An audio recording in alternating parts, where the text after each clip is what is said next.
में मौत की सजा पाए 8 भारतीयों को 18 दिसंबर का इंतजार है। जी हां, 18 दिसंबर को इन 8 भारतीयों को जीवन दान मिल सकता है। इस वक्त हर कोई 18 दिसंबर का इंतजार कर रहा है। अब आप सोचेंगे कि ऐसा क्या है 18 दिसंबर को? दरअसल कतर का नेशनल डे यानी कि राष्ट्रीय दिवस होता है 18 दिसंबर को।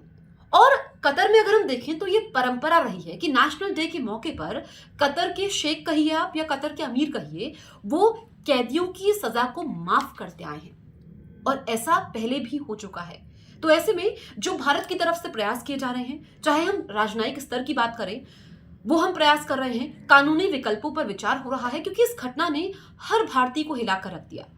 भारत सरकार भी इसमें कदम उठा रही है और कतर के साथ जो हमारे रिश्ते हैं, ऊपर से 18 दिसंबर जो बेहद करीब है, क्योंकि नवंबर आ चुका है और ऐसे में नेशनल डे के मौके पर कतर के शेख जिनके हाथों में सब कुछ है।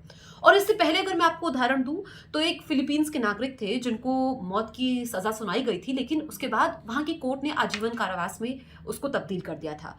और ऐसे में कोर्ट की तरफ से यह हुआ, लेकिन नेशनल डे के मौके पर भी फांसी की सजा को आजीवन कारावास में तब्दील किया गया है। इससे पहले भी हो चुका है, या फिर कई कैदियों की सजा पूरी तरीके से माफ हो चुकी है। जी हाँ, बिल्कुल सही सुना आपने, पूरी तरीके से माफ हो चुकी है।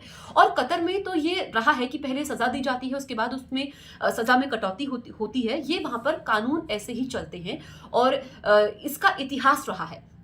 अहम बात यह है कि जो 8 भारतीय हैं, पूर्व नौसैनिक ऑफिसर्स रह चुके हैं, इनको 26 अक्टूबर को मौत की सजा सुनाई गई थी और इनको पिछले साल अगस्त में कतर में गिरफ्तार किया गया था।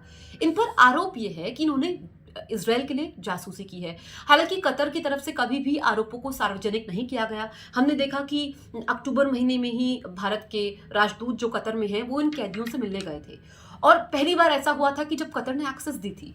लेकिन जिस तरीके से भारत और कतर के बीच में संबंध है, क्योंकि पीएम नरेंद्र मोदी जो इस वक्त पूरी दुनिया के लिए एक मसीहा के तौर पर है और एक अहम भूमिका वो निभाते हैं, एक ग्लोबल लीडर के तौर पर उनको देखा जाता है, तो उनके कतर के शेख से काफी अच्छे संबंध हैं। अपने निजी संबंधों का हवाला देते हुए उनसे वो फोन पर बातचीत कर सकते हैं। ये तमाम विकल्प हैं जो अपनाए जा सकते हैं भारत सरकार द्वारा। तो कतर के शेख यानी कि उनके पास पूरी पावर है, वो किसी की सजा को माफ कर सकते हैं, कम कर सकते हैं अगर वो चाहे तो। फिर दूसरी तरफ अगर हम देखें तो बहुत सारे ऐसे देश हैं जैसे कि तुर्की, जो कि मध्यस्थ की भूमिका निभा सकता है।